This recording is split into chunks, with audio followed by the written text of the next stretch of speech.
పెళ్ళైనా పండగైనా వేడుక ఏదైనా పట్టుచీరల ప్రత్యేక వేదిక Varahi silks. Farm house drugs పార్టీపై ఎఫ్ఐఆర్లో కీలక అంశాలు. డ్రగ్స్తో పాటు మందు పార్టీ జరిగినట్లుగా ఎఫ్ఐఆర్లో నమోదు చేశారు. ఇందులో మద్యం, కొకైన్ ఈ రెండు కలుపుకొని తాగినట్లుగా ఎఫ్ఐఆర్లో నమోదు చేయడం జరిగింది. 11 మందికి పరీక్షలు చేయగా అందులో 6కి పాజిటివ్ వచ్చింది. పోలీసులమని చెప్పినా కానీ వీళ్ళు కాల్పులు జరిపారు. ఇక ఈ అంశాన్ని ఎఫ్ఐఆర్లో నమోదు చేశారు. రితీష్ రెడ్డి రివాల్వర్ స్వాధీనం చేసుకున్నట్లుగా తెలిపారు. నమీష్ శర్మ కాల్పులు జరిపినట్లు గుర్తించినట్లుగా పేర్కొన్నారు. ఇక సిమ్లాలో కొకైన్ కొన్నట్లుగా కౌశిక్ అంగీకరించినట్లుగా తెలిపారు. కౌశిక్ రెడ్డి ఆహ్వానం మేరకే పార్టీకి మిగిలిన వాళ్ళు వచ్చినట్లుగానైతే చెప్పడం జరిగింది.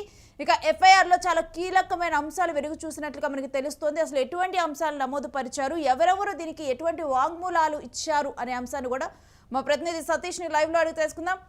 సతీష్, అసలు ఎఫ్ఐఆర్లో ఎటువంటి విషయాలు నమోదు చేయటం జరిగింది?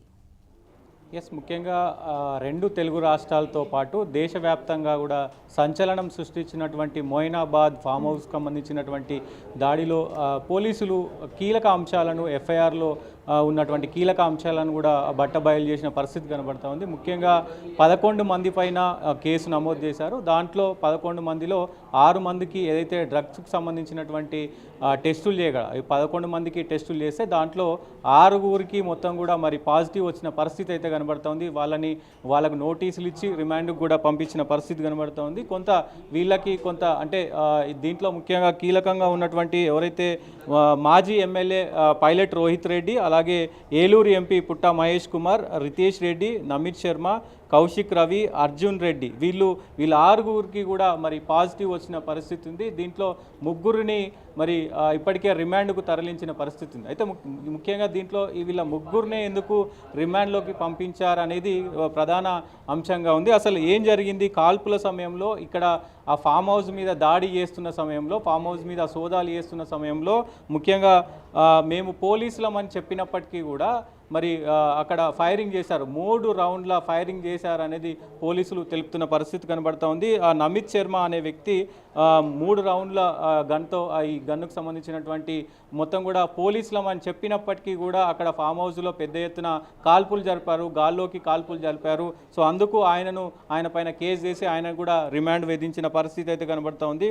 ముఖ్యంగా ఈ రివాల్వర్ రితీష్ రెడ్డిది, ఆయనకు ఈ ఏదైతే క్యాలిబర్ రివాల్వర్ ఉందో దానికి పర్మిషన్ ఉన్నప్పటికీ కూడా నిబంధనకు ఉల్లంఘించారు. నిబంధనలు ఖచ్చితంగా మేము పోలీసులమని చెప్పినప్పటికీ కూడా మరి ఎందుకు నిబంధనలు ఉల్లంఘించారు అంటూ కూడా పెద్ద ఎత్తున చర్చనీయాంశంగా మారిన పరిస్థితి కనబడుతుంది. సో ఆ లివాల్వర్ ఆయనదే కాబట్టి ఆయనను కూడా రిమాండ్కు పంపించిన పరిస్థితి కనబడుతూ ఉంది.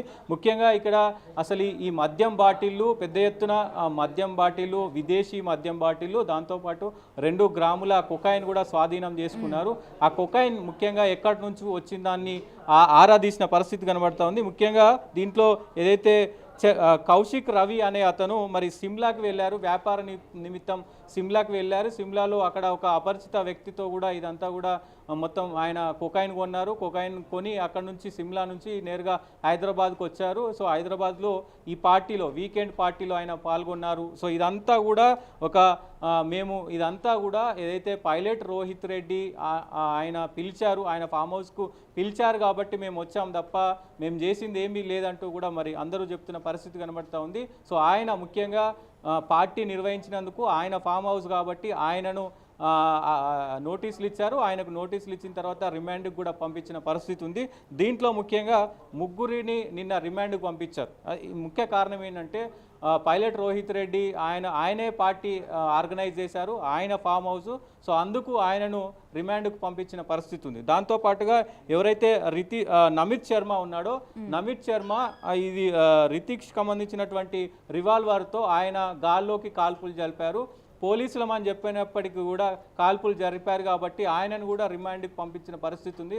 దాంతోపాటు ఏదైతే రితీష్ కూడా మరి రివాల్వర్ ఆయనదే కాబట్టి ఆయనను కూడా ఈ 3గురిని కూడా మరి రిమాండ్కు 14 రోజుల రిమాండ్కి అయితే పంపించిన పరిస్థితి కనబడుతోంది. ప్రస్తుతం వాళ్ళు చెర్లపల్లి జైల్లో ఉన్న పరిస్థితి కూడా ఉంది. మొత్తం కూడా దేశవ్యాప్తంగా కూడా సంచలనం సృష్టించినటువంటి ఈ కేసుకు మరి ఎండ్ కార్డు పడింది. దాంతోపాటు ఇప్పుడు ఈ 11 మంది కేసుకు సహకరిస్తారా, మరి ఎంపీ మహేష్ కుమార్ యాదవ్ మరి దీనిపైన ఎట్లాంటి వివరణ ఇయ్యనున్నాడు. దాంతోపాటు ఇప్పటికే ఆ టీడీపీ పార్టీ కూడా పార్టీకి సంబంధించినటువంటి కార్యక్రమాల్లో నువ్వు పాల్గొనొద్దు అంటూ కూడా నోటీసులు జారీ చేసింది. దానికి దాదాపు 5 రోజుల్లో మాకు లిఖితపూర్వకమైనటువంటి వివరణ ఇవ్వాలి అంటూ కూడా ఇప్పటికే టీడీపీ సీరియస్ అయిన పరిస్థితి కనబడుతుంది. ఇటు ఒకవైపు పైలట్ రోహిత్ రెడ్డికి సంబంధించి కూడా పెద్ద ఎత్తున సతీష్, ఈ అంశంలో కాల్పుల అంశాన్ని చాలా తీవ్రంగా పరిగణించే ఛాన్స్ ఉందా? డెఫినెట్గా ఈ కాల్పులు జరిపినప్పటికీ అంటే పోలీసులమని చెప్పినప్పటికీ కూడా మీరు ఎందుకు కాల్పులు చేశారు, నిజంగా కాల్పులు చేయడానికి గల కారణాలు ఏంటి, మేము పోలీసులమని చెప్పినా కానీ కాల్పులు చేయడానికి గల కారణాలు ఏంటి అనే దానిపైన కూడా పోలీసులు దృష్టి పెట్టారు. దీంట్లో రకరకాలైనటువంటి ఈక్వేషన్స్ వస్తూ ఉన్నాయి. ఇప్పటికే మరి పలు యాంగిళ్లలో పలు సీసీ కెమెరాలు కూడా మరి చెక్ చేస్తున్న పరిస్థితులు కనబడతా ఉన్నాయి. ఈ యాంగిల్లో మరి వీళ్ళ ముగ్గురునే అరెస్టు చేయడానికి కారణం ఏంటి అనేది కూడా ఒకంత చర్చనీయాంశంగా మారింది.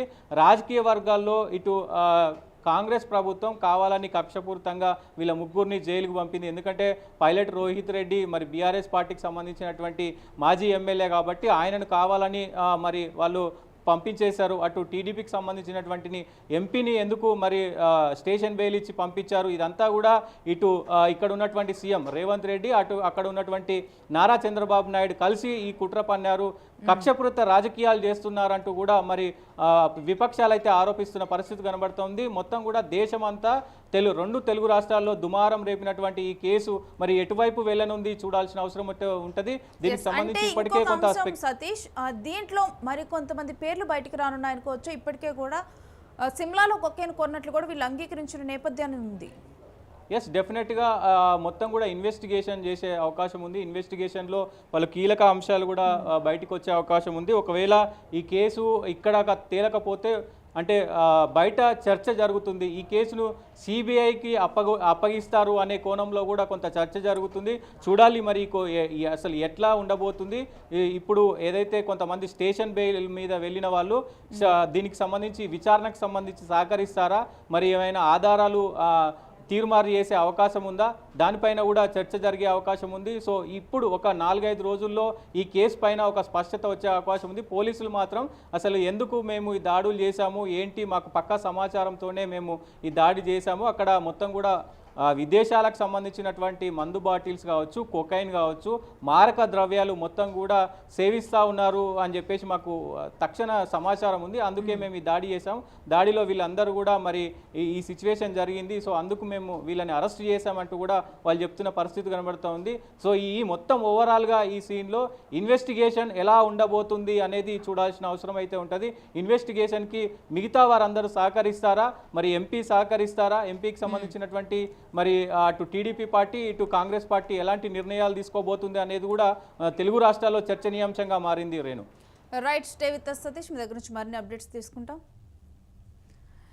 ఇక ఇప్పటికే కూడా ఈ మాదక ద్రవ్యాల కేసు, ఫామ్ హౌస్లో మాదక ద్రవ్యాలు తీసుకోవటం చాలా సంచలనంగా మారిందని చెప్పాలి. ఆ తర్వాత పోలీసులు అక్కడికి వెళ్ళిన తర్వాత, ఈగల్ టీం అక్కడికి వెళ్ళిన తర్వాత కూడా మేము పోలీసులు అని చెప్పిన తర్వాత కూడా కాల్పులు జరపడం ఇంకా తీవ్రంగా పరిగణించారు.